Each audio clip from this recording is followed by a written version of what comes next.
Hey everyone, and welcome back. Today we're going to do a deep dive into Tube Investments of India Limited's Q2 FY25 financial results. All right, that's good. We've got their press release hot off the presses Oh, nice. and some interesting questions that came in, so it seems like you guys are ready to get granular with TII's performance. Absolutely. Let's get into it. So the press release starts off by highlighting TII's revenue. Okay.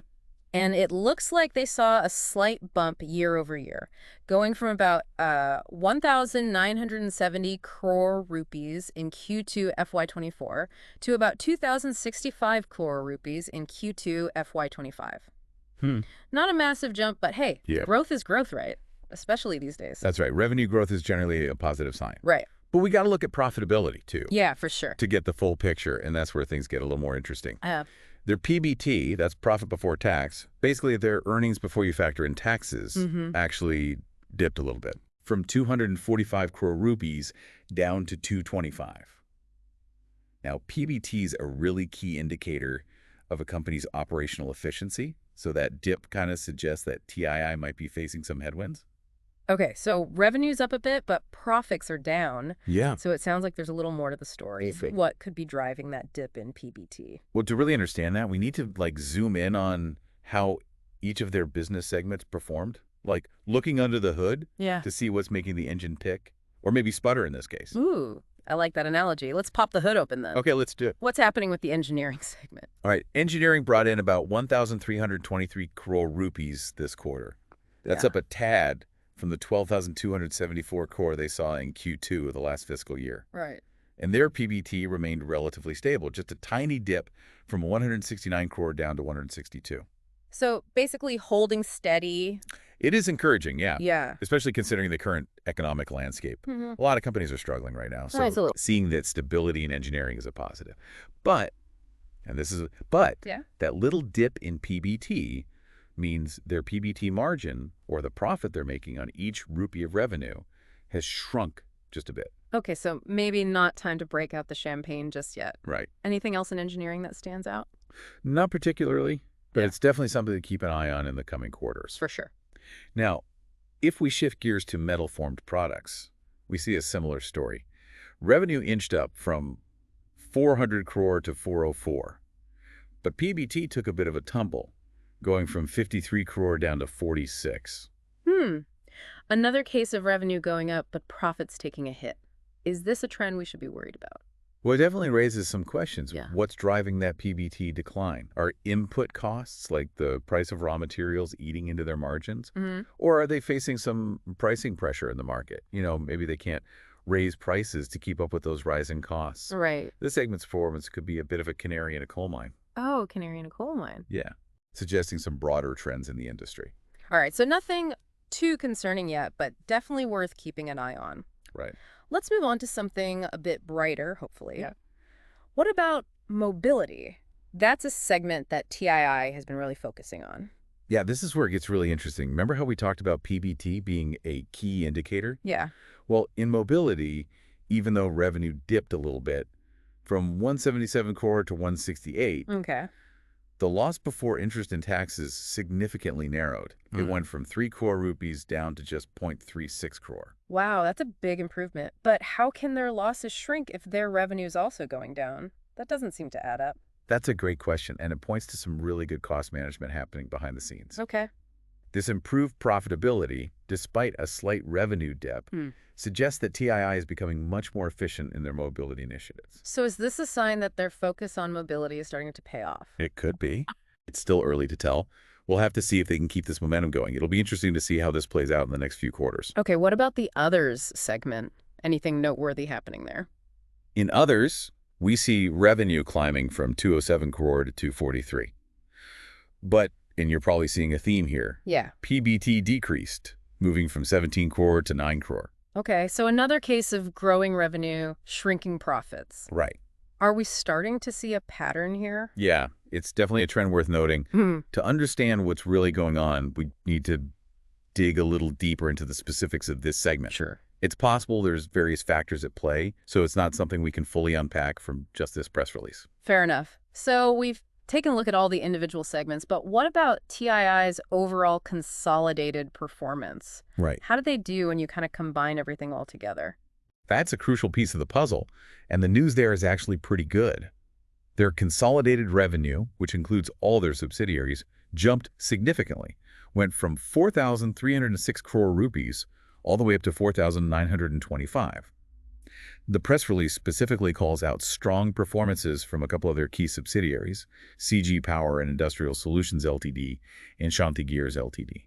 So these subsidiaries are playing a big role in TII's overall growth. Yeah. But for someone like me who doesn't follow the company super closely, why should I care about these subsidiaries? That's a great question. Yeah. Think of it this way. TII is like the parent company with a bunch of kids, those subsidiaries. Okay. If the kids are doing well, bringing in good grades, good money, that reflects well on the parent, right? So as someone interested in TII, understanding how their subsidiaries are doing is crucial for evaluating the company's overall growth. Their success is intertwined. That makes sense. Yeah. So are there any other details about these subsidiaries that kind of jumped out at you from the press release? Well, it is interesting that the press release specifically mentioned CG Power and Industrial Solutions Ltd. and Shanti Gears Ltd. Oh, okay. That suggests those two subsidiaries are likely the biggest contributors to TII's overall performance. Huh. It might be worth digging deeper into their individual results to understand what's driving their success. That's a great point. Maybe that's something we can do on a future deep dive. I'm game if you are. Awesome. Now, before we move on to those questions that you sent in, anything else in the press release that stood out to you? One thing that caught my eye was their mention of strategic investments and expansion into new markets. Oh, yeah. That tells me they're not just sitting back, enjoying the current growth, but they're actively looking for ways to position themselves for success down the road. It's a forward-looking approach. That does sound promising, but like you said earlier, we need to be realistic about the current economic environment. Absolutely. There's a lot of uncertainty out there, and we Yeah. can't just assume that everything's going to be smooth sailing for TII. You're absolutely right. We have to consider the bigger picture. Yeah. Things like potential supply chain disruptions, increased competition in those new markets they're entering. Right. These are all factors that could throw a wrench in the plans. So kind of a mixed bag so far. Some segments are stable, others showing improvement. They're making strategic investments for the future, but definitely some challenges that they'll need to navigate. This is already shaping up to be a really fascinating deep dive, ready to tackle those questions that came in. Absolutely. Let's dive into them. Maybe they'll point us towards some even deeper insights. Yeah, I'm excited to see what you guys are thinking about. All right, let's jump into these questions. Looks like some really good ones came in. The first one here is a good place to start, I think. What were the key highlights of Tube Investments of India Ltd's Q2 FY25 financial results? That's a pretty broad one. Yeah. But I think we already hit on some of the main points, right? Yeah. We've talked about the revenue growth, that dip in PBT, the interesting stuff happening at the segment level. Exactly. Yeah, we've touched on the high points. But let's synthesize it for our listener a little bit, really crystallize the takeaways here. So we're looking at a company that's delivering modest revenue growth, Yeah. but also facing some pressure on profitability. And that pressure is likely due to a combination of factors, Right. including those rising input costs and, the market dynamics that are constantly shifting. Engineering and metal form products are holding steady, which again is a good sign, Yeah. while mobility is showing some really promising improvements in profitability. Yeah. Despite that little dip in revenue. Yeah, exactly, even with that little dip. Then we have the other segment, a bit of a mixed bag there, definitely needs a closer look. Yeah. And of course, we can't forget about those strong subsidiaries that are playing a key role in boosting TII's overall performance. Right. They're making those strategic investments for future growth, which is always something to watch. For sure. Okay, the next question is, how did the company's revenue and profit margins compare to Q1 FY25 and the same quarter last year? That's a smart question. Yeah. But unfortunately, the press release only gives us that year-over-year comparison. Okay. To really get a sense of their quarter-over-quarter performance and how things have changed from, the last quarter, we need to dig up their Q1 FY25 report. Gotcha. So we're missing a piece of the puzzle there. Yeah. It really makes you realize just how much information is packed into those financial statements. Absolutely. All right, let's move on to question number 3. Were there any significant changes in operational expenses that impacted the overall financial performance? Another good one. And while the press release doesn't, break down their operational expenses in a lot of detail, Right. we can kind of glean some insights from those segment results. Yeah. Remember how we talked about that narrowing loss in mobility? Yeah. That suggests they've been doing a pretty good job at controlling costs in that segment. So it's likely that operational expenses played a role, but we'd need a closer look to really understand the extent of their impact. Exactly. It's all about connecting the dots and looking for those little hints the numbers give us. Love that, connecting the dots. Yeah. Okay, question 4. What factors contributed to any revenue growth or decline during this quarter? This is where things get interesting and where, a little bit of industry knowledge and context can be really helpful. Right, because the numbers only tell one side of the story. For sure. There are always external factors at play that can influence a company's performance. Exactly. So, for instance, remember how TII mentioned expanding into new markets? Yeah. That's likely a contributing factor to their revenue growth. But at the same time, the overall economic climate might be softening demand in certain segments, Yeah. which could explain the revenue decline we saw in others. Yeah. It's a balancing act, right? Trying to ride these waves of economic uncertainty while pushing for growth. Yeah, for sure. It's definitely a complex landscape out there. Okay, question 5 is all about resilience. How did Tube Investments manage its supply chain and production challenges in the current economic environment? That's a crucial question. Yeah. Especially given all the disruptions we've seen. Yeah, absolutely. Unfortunately, the press release doesn't really go into much detail about specific challenges or how they're addressing them. That's too bad. It would have been really interesting to hear about, how they're tackling inflation, supply chain disruptions, all those things that are, top of mind for everybody these days. Absolutely. Hopefully they'll shed some light on that during their next investor call. That would be really fascinating. Yeah, for sure. Okay. Next up is a question about strategic moves. Did the company make any strategic investments or acquisitions during this quarter that could influence future growth? Now, I remember them mentioning something about investments, but the details were kind of vague. Yeah, you're right. They highlighted those investments but didn't give us specifics. Right. This is where a little detective work might be needed. Yeah. They could be pouring money into R&D, expanding production capacity to meet growing demand, or even venturing into brand new markets. Yeah. It's like trying to figure out what their long-term game plan is. It's like putting together a puzzle piece by piece. Exactly. Okay, question 7. What trends are evident in the company's business segments, and how do they reflect the overall market conditions? Now, this is where our earlier look at each segment comes in handy. Exactly. Remember how we talked about the steady performance in engineering? Yeah.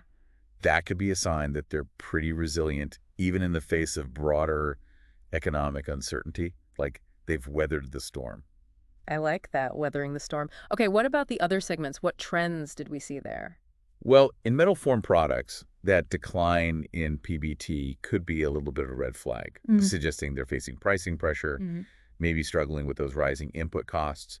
It could be a sign that the whole sector's feeling the heat. So potentially some trouble brewing in metal-formed products. Yeah, potentially. What about mobility? Mobility's the bright spot, remember? Yeah. Even though we saw that little revenue dip, the improved profitability suggests that their focus there is starting to pay off. Right. They're streamlining, they're making smart moves, and they're positioning themselves for success. That's encouraging. Okay, moving right along, the next question is, how did the company's performance align with analyst expectations and market forecasts for this period? I don't think we have that at our fingertips. You're right, we don't. Analyst expectations and market forecasts, those are separate from the company's reported results. Right. So to compare the two, we'd have to do a bit of research, find those forecasts. It's like comparing apples and oranges. Good point. Okay, question number 9 is all about those risks and challenges. What risks and challenges did Tube Investments identify in its Q2 FY25 results, and how is it addressing them? I'm looking through the press release, and I'm not seeing anything too specific about that. Maybe it's hidden away in the financials, but honestly, those are a bit over my head. I hear ya. Those financial statements can be pretty intimidating. Yeah. It's common for companies to give more detail about risks and challenges in their annual reports or during those investor calls. So if you're really keen on that, those are the places to look. Okay, so we might need to do some more digging. On to question 10. How does the leadership team view the company's future prospects based on the Q2 results? Again, I'm not seeing anything super specific in the press release. Yeah, you're right. That kind of insight usually comes directly from management commentary. We'd need to look for statements, from their earnings call, transcript, or other public statements. Right. Yeah, Starting to see a pattern here. yeah. The press release is a good snapshot, but for those juicy insights, we really got to dig a little deeper. Absolutely. It's like peeling back the layers of an onion, slowly revealing the full picture. I love that analogy, and it highlights the importance of not relying on just one source of information. Yeah, Different sources have different levels of detail, and piecing them together gives you a much richer understanding. absolutely. Okay, next question is about their growth strategy. Are there any emerging markets or sectors that Tube Investments is focusing on for growth moving forward? We know from the press release they're expanding into new markets. But, like we said, they're not saying exactly where. It's a bit of a cliffhanger, leaving us wanting more. Keeping those cards close to the vest. Exactly. Okay, next question is one that gets right to the heart of what matters to investors. How do these financial results impact shareholder value, and what might they indicate for future dividends or stock buybacks? Now we're getting into some pretty serious investor territory. Yeah. Are we even qualified to talk about this? We can handle it. Okay. But it's super important to remember, we're not giving financial advice here. Just two people having a chat trying to make sense of these things. So, disclaimer aside, let's unpack this a little. Right. Financial results absolutely impact shareholder value. Right. When a company sees growth in revenue and profit, that usually translates to increased shareholder value. But it's not a simple equation. Right. Other factors play a role too. Debt levels, dividend policies, overall market sentiment. So it's not a guarantee that good results will automatically lead to happy shareholders. Not quite. It's more nuanced than that. As for dividends and buybacks, those decisions are ultimately made by the company's board and influenced by a whole bunch of factors: their financial performance, their growth outlook, their capital allocation strategy. Okay, so lots of moving pieces to consider there. Absolutely. The next question is about implications for potential investors. What are the implications of these results for potential investors considering Tube Investments of India Ltd? Now, this is where we need to be extra careful, right? You're absolutely right. We can analyze the info, highlight those key trends, raise some good questions. Yeah. But we got to emphasize that we're not giving financial advice here. Of course, yeah. Just two people having a conversation, sharing our thoughts and insights. Exactly. So for a potential investor, these results show a company that's doing well in some areas, facing challenges in others. Anyone thinking about investing in TII should definitely do their own research, get the full picture. We're just trying to provide some food for thought, some pieces to help them complete their puzzle. All right, that's a good way to frame it. Let's move on to the next question, which is about innovation. How does Tube Investments plan to leverage technology or innovation in response to its Q2 performance? I'm drawing blank. Did they even talk about this? They didn't know. This might be information they're holding on to, or maybe they'll discuss it more during their earnings call. All right, so another little mystery to solve there. Okay, we're getting down to the wire here. Just two questions left. This next one is about the big picture. What are the key takeaways for listeners from this financial quarter, and what should they keep an eye on in the upcoming quarters? This is a great chance to bring everything together, offer some concluding thoughts for everyone listening. Perfect. Let's wrap things up for them nicely. What have we learned about TII? Well, we've learned that they're navigating a complex economic environment. Yeah. They're demonstrating resilience in some segments, particularly engineering, which again is a good sign. And their mobility segment is showing those promising signs of improvement. Yeah, even with that slight revenue dip. Yeah, exactly. And that's something to really keep an eye on. Right, right. So yeah, it's some positive signals. But we can't forget about those challenges. Yeah, those are important too. That pressure on profitability is a real concern and needs to be addressed. So what should our listener be watching for moving forward? What are those big questions? Here are a few things to think about. How will TII address that pressure on profitability? Okay. Will they be able to keep up the positive trends in mobility? Right. What strategic investments are they going to prioritize? How will those shape future growth? And probably most importantly, how will they handle the overall economic climate that's impacting everyone? Those are some excellent questions. I have a feeling we'll be revisiting TII's performance in future deep dives. This is a story that's far from over. Oh, absolutely. Ready to tackle that final question? Bring it up. Okay, last question, and it's a big one. What are the biggest takeaways for listeners from this financial quarter, and what should they keep an eye on moving forward? This feels like the perfect time to kind of tie everything together and give our listeners some final thoughts. Yeah, absolutely. Let's do it. So what have we learned about tube investments of India this quarter. Well, we've seen a company that's showing some real resilience in a tough market. Think about it. A lot of companies would be happy with any growth at all right now. But TII managed to pull off modest revenue growth, and they're showing signs of strength in some key areas. That's true. It's easy to focus on the negatives, but they're actually doing pretty well, all things considered. Exactly. It really speaks to a solid foundation for their business. Their engineering segment's holding steady, which is a good sign about their core operations. And that turnaround in mobility, that's really exciting. Even with that little dip in revenue, the fact that they significantly narrow their losses shows they're making smart moves and getting more efficient. Mm.